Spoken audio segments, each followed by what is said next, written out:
안녕하세요. 선배들의 내공 따라잡기를 위한 다양한 정보를 제공하는 명품의 비밀 연구소입니다. 명품을 설계하고 품질 관리를 할 때 규격 내 제품은 정말 완벽한가라는 질문에 대한 여러분의 생각을 먼저 떠올려 보시기 바랍니다.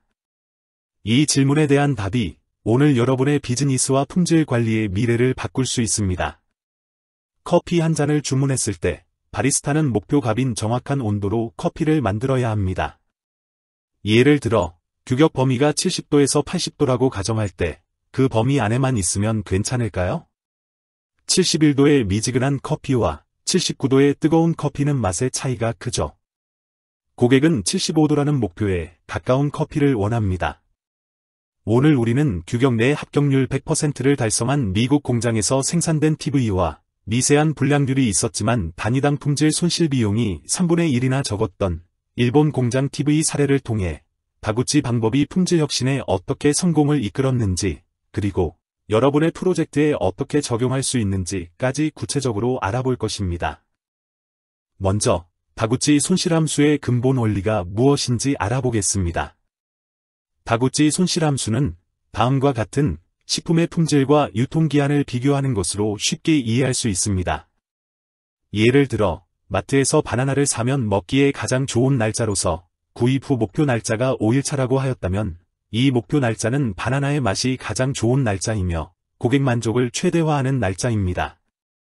그리고 허용화한값 LSL은 2일차로 허용상한값 USL은 8일차라고 가정하면 이 허용값들은 고객이 바나나 맛에 대해 완전히 만족하지 못하는 한계선을 의미합니다.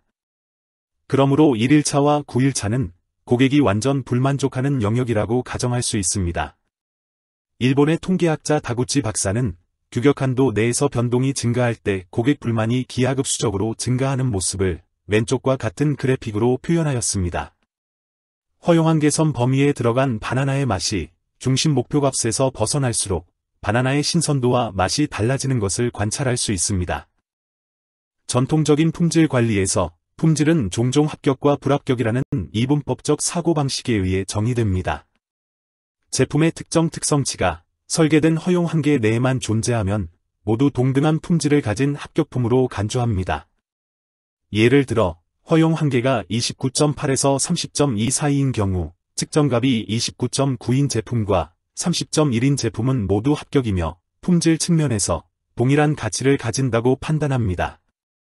이 모델에 따르면 제품의 가치는 허용 한계 밖으로 벗어나는 순간 갑자기 0으로 급락합니다. 이러한 생산자 중심의 사고방식은 기업의 내부 폐기 비용을 최소화하는 데 초점을 맞추지만 고객의 관점에서 제품의 가치 손실을 온전히 설명하지 못하는 한계가 존재합니다. 이러한 전통적 개념의 한계는 생산된 모든 제품이 규격 내에 있었음에도 불구하고 더 큰 품질 손실을 초래한 사례에서 명확히 드러납니다. 미국 공장에서 생산된 TV가 규격 내 합격률 100%를 달성했음에도 불구하고 제품 특성치의 분포가 목표치로부터 넓게 퍼져 있어 단위당 품질 손실 비용이 1.33달러로 분석되었습니다. 그런데 일본 공장의 TV는 미세한 불량률로 0.27%이었지만 제품 특성치 분포가 목표치를 중심으로 매우 좁게 형성되어 단위당 품질 손실이 0.44달러에 불과했던 것입니다.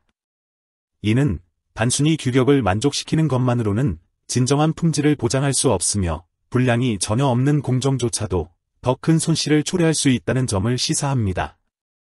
품질이 진정한 척도가 불량률이 아닌 변동성에 있음을 보여줍니다.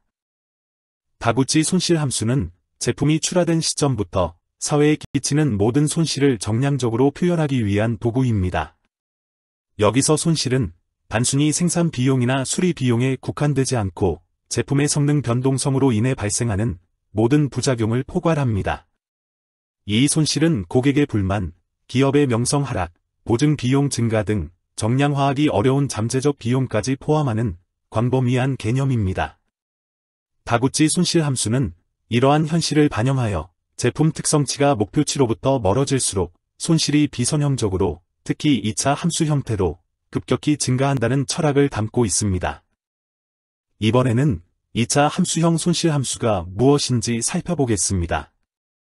예를 들어 어떤 축의 직경 규격이 30 ± 0.2mm라고 설정해 봅시다.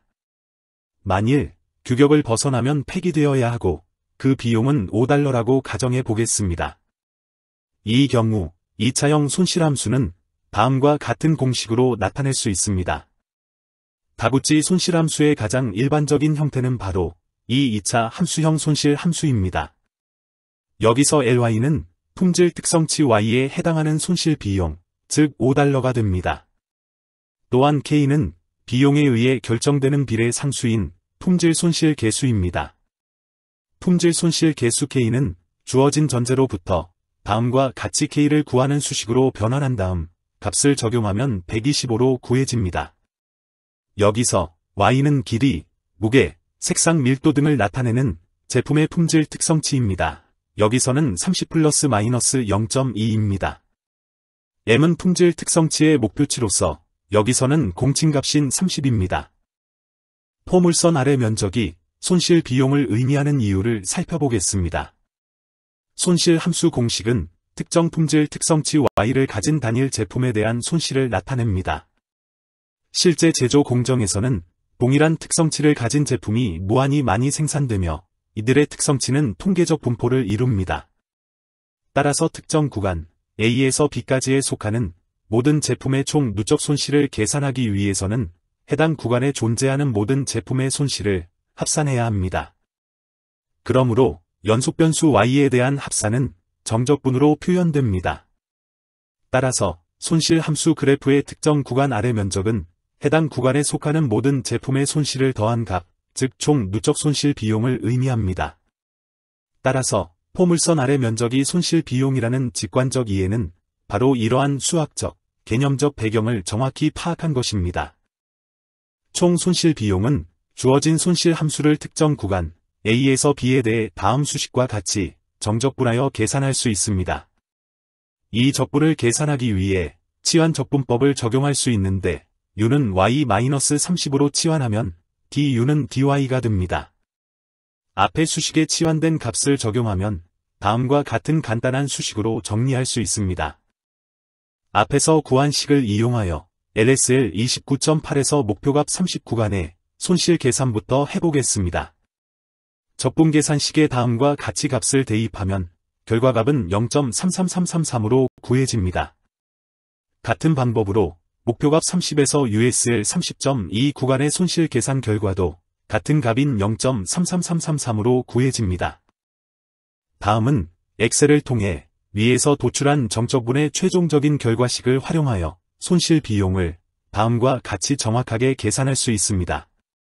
여기서 B8셀과 B12셀에 다음과 같은 수식을 입력해주면 각각 0.33333달러로 간단히 도출됩니다.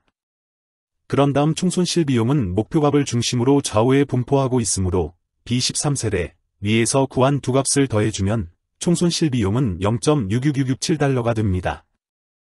그런데 기대손실 LY 값 자체가 Y의 변동 범위를 모두 포괄하는 분포 내의 전체 값이므로 단위 제품에 대한 실제 기대 손실을 추정해 보겠습니다.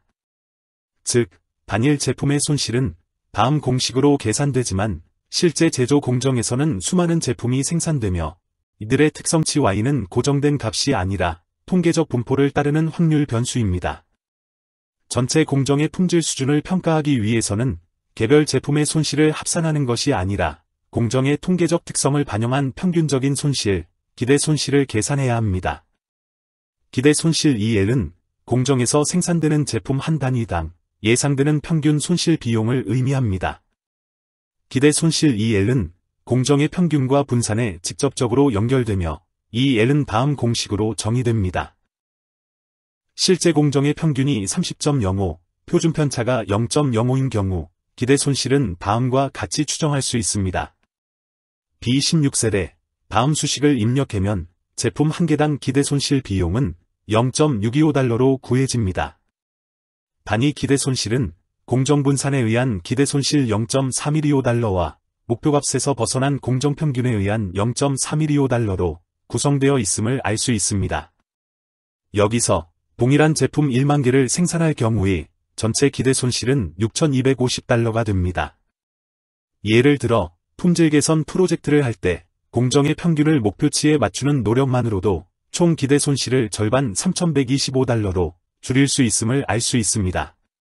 오늘은 다구치 손실함수 활용을 통하여 개선 프로젝트를 시작할 때 해당 프로젝트가 어느 정도 규모의 손실 비용을 줄일 수 있는 가치 있는 테마인지 확인한 다음 프로젝트 실행 여부를 회사의 업무 중요도와 시급성을 따져서 선택할 수 있는 방법에 대하여 여러분께 설명해 드렸습니다. 오늘 내용이 명품을 기획하고 계신 여러분께 도움이 되셨다면 구독, 좋아요 버튼을 꼭 눌러주시고 알람 설정도 부탁드립니다. 직장 선배들의 내공을 따라잡을 수 있는 더욱 좋은 명품의 비밀 에피소드로 보답하겠습니다. 지금까지 시청해 주셔서 감사합니다.